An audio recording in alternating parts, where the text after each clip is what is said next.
요한복음 18장 3절에서 12절까지 말씀입니다. 유다가 군대와 대제사장들과 바리새인들에게서 얻은 아랫사람들을 데리고 등과 횃불과 무기를 가지고 그리로 오는지라. 예수께서 그 당할 일을 다 아시고 나아가 이르시되 너희가 누구를 찾느냐? 대답하되 나사렛 예수라 하거늘 이르시되 내가 크니라 하시니라. 그를 파는 유다도 그들과 함께 섰더라. 예수께서 그들에게 내가 크니라 하실 때에 그들이 물러가서 땅에 엎드러지는지라. 이에 다시 누구를 찾느냐고 물으신데 그들이 말하되 나사렛 예수라 하거늘. 예수께서 대답하시되 너희에게 내가 크니라 하였으니 나를 찾거든 이 사람들이 가는 것은 용납하라 하시니 이는 아버지께서 내게 주신 자 중에서 하나도 잃지 아니하여 싸움나이다 하신 말씀을 응하게 하려 함이로라. 이에 시몬 베드로가 칼을 가졌는데 그것을 빼어 대제사장의 종을 쳐서 오른편 귀를 베어버리니 그 종의 이름은 말고라. 예수께서 베드로더러 이르시되 칼을 칼집에 꽂으라. 아버지께서 주신 잔을 내가 마시지 아니하겠느냐 하시니라. 이에 군대와 천부장과 유대인의 아랫사람들이 예수를 잡아 결박하니라. 아멘. 예수님께서 마지막 만찬을 행하셨습니다. 제자들의 발을 씻기시면서 섬김이 무엇인지, 제자들이 해야 할 죄 씻음이 무엇인지를 가르쳐 주셨습니다. 성찬식에서는 주님의 살과 피를 먹고 마심으로 예수님과 하나됨을 체험케 하셨습니다. 예수님께서는 이 마지막 만찬장, 마지막 유월절 식사에서 많은 것을 가르쳐 주시고 마지막으로 한 가지를 더 말씀하셨습니다. 누가복음 22장 35절에서 36절까지의 말씀입니다. 그것은 예수님께서 공생애 중에 제자들에게 전도 훈련을 시켰던 내용입니다. 그러면서 36절에서 이렇게 말씀하십니다. 이제는 전대 있는 자는 가질 것이요 배낭도 그리하고 검 없는 자는 칼 없는 자는 겉옷을 팔아 살지어다. 아멘. 이렇게 말씀하십니다. 얼핏 들으면 도무지 무슨 뜻인지 이해할 수가 없습니다. 하지만 예수님의 이렇게 말씀하신 뜻은 전도를 위하여 준비하라. 너희들의 사명은 전도가 첫째 사명이다라는 것을 마지막 만찬장에서 제자들에게 지금 선포하고 있는 겁니다. 자신의 모든 것을 투자해서 자신의 모든 것을 희생해서라도 검을 하나님의 말씀을 얻으라는 것입니다. 그런데 참 안타깝습니다. 제자들은 예수님의 이 말씀을 바르게 이해하지를 못합니다. 제자들은 예수님께서 겉옷을 팔아서라도 검을 사라 하신 이 검을 정말 사람을 찌르는 물질적인 검, 칼로 생각했던 겁니다. 그래서 제자들이 말을 합니다. 누가복음 22장 38절에서 이렇게 말합니다. 보십시오 주님, 여기 칼 2자루가 있습니다. 예수님 마음이 어떠했겠습니까? 내가 이 제자들과 3년 동안 공생애를 함께했고 이 제자들에게 여러 차례 전도 훈련을, 전도 실습까지 시켰는데 그리고 이제 그 전도의 핵심인 말씀에 대하여 이야기를 하고 있는데 제자들은 여기 검 2자루 있습니다. 이렇게 이야기를 하는 제자들을 보며 예수님의 마음이 어떠했겠습니까? 예수님은 이렇게 말씀하십니다. 그것으로 족하다. 예수님께서 정말 그 칼자루 2개에 만족하셔서 그것으로 족하다 하셨겠습니까? 그건 아닙니다. 예수님은 이제 가르칠 것은 다 가르쳤고 마지막 사역, 6월절 어린 양의 사역을 감당하러 떠나야 하는 상황입니다. 예수님께서 앞으로 만날 로마 군대와 수많은 성전 경비대원들을 만날 텐데 이 칼자루 2개로 어떻게 하겠다는 거겠습니까? 예수님의 말씀은 이 2개의 검이 정말 물질적인 검이 아니라 하나님의 말씀일진데 그것을 이해하지 못하는 제자들이 너무나 안타까울 따름입니다. 나중에 하나님께서는 바울을 통하여서 이 검이 무엇인지를 정확하게 다시 한번 가르쳐 주십니다. 에베소서 6장 17절의 말씀입니다. 성령의 검, 곧 하나님의 말씀을 가지라 선포해 주십니다. 제자들은 만찬장에서 확보한 2자루의 검을 가슴에 품습니다. 그 중에 한 자루의 칼이 누구의 품에? 베드로의 품으로 들어갑니다. 한 자루의 칼은 다른 제자 누군가의 품에 들어갑니다. 이렇게 제자들은 자기들의 품 속에 하나님의 말씀이 아니라 물질의 그 날카로운 2개의 검을 품고 예수님을 따라 겟세마네로 나아갑니다.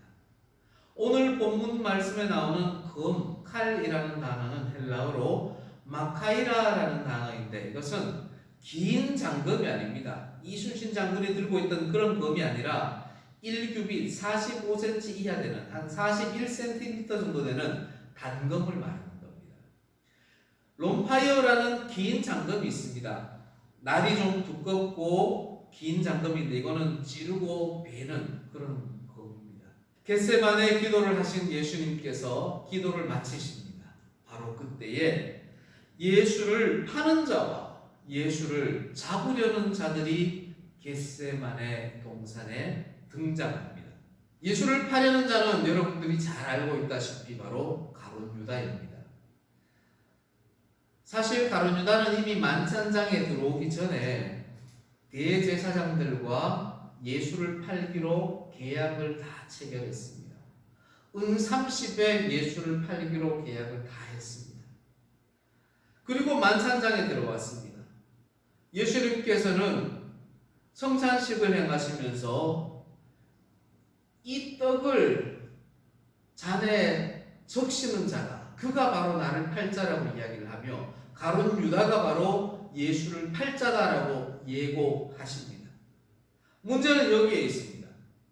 이쯤 되면 다른 제자들은 모르잖아요. 그러니까 누가 파는 거야? 네가 파는 거야? 우리는 아니지. 이렇게 서로를 돌아보면서 혼란스러워할 수 있습니다. 하지만 대제사장들과 계약을 체결했던 가룟 유다만큼은 어떠해야 합니까?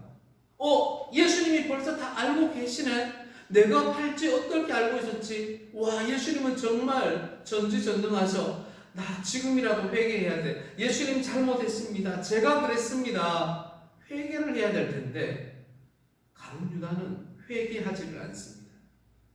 회개하지 않는 가룟 유다를 사탄이 가만히 두고 볼 수가 있겠습니까? 옳았구나. 바로 이때구나. 회개하지 않는 가룟 유다를 향하여 사탄이 움직이기 시작합니다. 요한복음 13장 27절 말씀입니다. 빵 조각을 받은 후 곧 사탄이 가룟 유다 그 속으로 들어가니라. 너무나 안타까운 일입니다. 이후에 유다는 그 빵 조각을 받고서 그 만찬장을 떠나서 그 밤에 나갑니다. 밖으로 나간 가룟 유다는 쉽게 그 집을 떠날 수가 없습니다. 내가 대제사장들과 예수를 팔리기로 약속을 했는데 어쩌면 오늘 밤이 될지도 모르겠구나. 가룟 유다는 그 다락방을 벗어나지 못하고 예수와 일행이 어디로 가는지를 지켜봅니다. 드디어 예수님과 일행들이 그 다락방을 나와서 어느 길로 가는데 평소에 자주 가시던 저 겟세마네 동산으로 가시는구나. 가룟 유다는 즉각적으로 알아차립니다. 가룟 유다는 그 길로 대제사장들에게 달려갑니다. 그리고는 대제사장에게 예수가 겟세마네 동산 우리가 자주 가던 그곳으로 갑니다. 오늘 밤 그를 잡으십시오. 내가 그에게 다가가서 입맞춤을 할 테니 내가 입맞추는 그가 바로 나사렛 예수입니다. 그를 잡으십시오. 가룟 유다는 대제사장들과 마지막 계약을 실행에 옮깁니다. 아니나 다를까 잠시 후에 가룟 유다는 많은 사람들을 데리고 겟세마네 동산, 예수님이 계신 곳으로 그곳으로 옵니다. 가룟 유다는 예수님을 은삼십에 팔고 잡으려는 자들을 안내해서 겟세마네 동산으로 인도하고 있는 겁니다. 요한복음 18장 3절 오늘 본문 말씀입니다.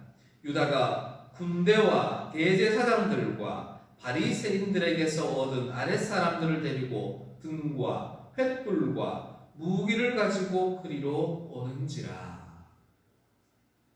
여기서 군대라는 단어를 우리가 유심히 봐야 합니다. 한글로 보니까 그냥 군대라고 되어 있지만 이 스페이라라는 단어는 보병대이라는 뜻인데 오늘날로 말하면 대대, 군대에 가면 소대, 중대, 대대, 연대가 있습니다. 대대급에 해당하는 부대를 스페이라라고 표현을 합니다. 600명 정도로 구성이 되어 있습니다. 그런데 뒤쪽에 보면은 이 부대를 지휘하는 사람이 누구냐 하면 로마 천부장입니다. 그러니 실제로는 600명이 아니라 1000명 가까운 부대가 출동했다는 겁니다. 뿐만이 아닙니다. 대제사장들이 파견한 성전 경비대도 같이 출발을 합니다. 좋게 1000명이나 되는 체포조가 가동이 된 겁니다. 대규모의 부대가 무장을 했는데 로마 군대가 함께 했다는 겁니다. 이것은 로마군이 지금 예수님과 그 제자들을 반란 자들로 인식을 하고 있다는 겁니다. 손에는 전쟁용 장검, 폼파이어가 아니라 단검을 들었습니다. 그리고 한쪽에서는 몽둥이를 들었습니다. 몽치라는 단어가 몽둥이 지팡이라는 단어입니다. 진압을 위해서 단검과 몽둥이를 들고 1000여 명이나 되는 사람들이 지금 겟세마네 동산을 에워싸고 있는 겁니다. 유다가 그 과정 속에서 예수님께 한 걸음 한 걸음 다가갑니다. 그리고는 예수님께 입을 맞추려 합니다. 이쯤 되면 예수님께서 화가 나셔서 물러가라! 네가 나를 팔려고 하느냐? 단호하게 혼내실 만도 한데 예수님은 유다의 그러한 행동을 거부하지 않으시고 온몸으로 받아들이십니다. 겨우 한마디 하신 것이 누가복음 22장에 나오는 말씀인데 유다야 네가 입맞춤으로 이제 나를 파느냐. 마태복음 26장에서는 유다를 향하여 친구여 네가 무엇을 하려고 왔는지 네가 하려는 대로 행하라 말씀하십니다. 예수님께서는 오늘 무슨 일을 당할지 내일 무슨 일을 당할지 사흘 후에 어떤 일이 일어날지 다 아시기에 가룟 유다의 이 모든 행위들을 온몸으로 받아주십니다. 가룟 유다의 입맞춤이 있습니다. 로마 군대와 성전 경비대가 예수님을 잡으려 하지만 어두운 밤이라 순간 혼란스러워합니다. 예수님께서 주도적으로 체포조를 향하여 말씀하십니다. 입맞춤에 의해서 그저 체포되는 것이 아니라 예수님은 하나님의 시간에 하나님의 계획대로 예수님의 뜻에 따라 주권적으로 체포가 되십니다. 4절 말씀입니다. 이렇게 말씀하십니다. 너희가 누구를 찾느냐?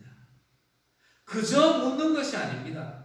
당할 일을 다 아시고 내 때에 내가 당할 때를 되었음을 다 아시고 너희가 누구를 찾느냐 말씀하시는 겁니다. 체포조가 말합니다. 나사렛 예수를 찾소. 예수님이 말씀하십니다.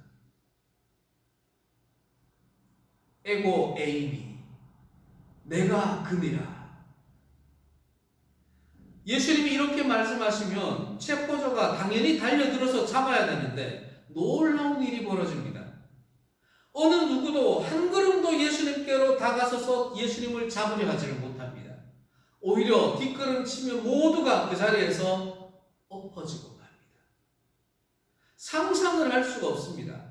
1000여 명이나 되는 수많은 체포조가 예수님 잡으러 왔고 예수님이 내가 그니라, 유다가 입맞춤을 했는 사람이 바로 그라는 것을 눈앞에서 확인을 했는데 수많은 로마 군대와 성전 경비대원들이 그 자리에서 엎드러지고 맙니다. 자신들도 알 수 없는 두려움이 그들을 엄습합니다. 두려움뿐이었겠습니까? 그들이 엎드러진 것은 예언의 성취입니다. 시편 27편 2절에서 이렇게 말씀하십니다. 악인들이 내 살을 먹으려고 내게로 왔으나 나의 대적들, 나의 원수들인 그들은 실족하여 넘어졌도다. 아멘. 그런데 어떻습니까? 예수님은 지금 이 체포조에 의해 잡혀가야 합니다. 잡지 않는 그들을 보고, 엎드러진 그들을 보고 예수님이 다시 말씀하십니다. 너희들이 누구를 찾느냐? 두 번째로 물으십니다. 그들이 또 말합니다. 나사렛 예수를 찾소. 내가 그라고 말하지 않았느냐? 내가 바로 예수다.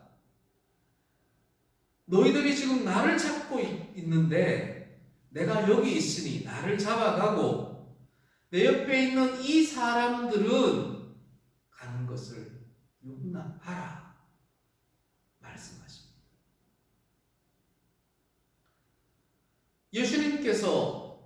예수님이 체포되는 것과 별개로 이 제자들이 가는 것은 용납하라 하신 것은 특별한 목적이 있습니다.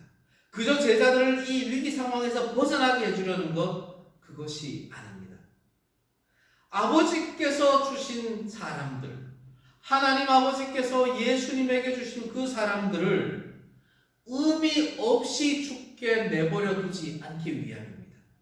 아버지께서 주신 그 사람을 하나도 의미 없이 잃어버리지 않기 위함입니다. 예수님에게 의미가 있다는 것은 예수 그리스도의 이름을 세상에 전파하는, 복음 전파하는 바로 전도입니다. 이것 때문에 예수님께서는 마지막 만찬에서도 제자들에게 복음에 대하여, 복음 전파에 대하여 이야기를 하셨고 말씀의 검을 품으라 말씀하셨던 겁니다. 그 순간 또다시 황당스러운 일이 발생합니다.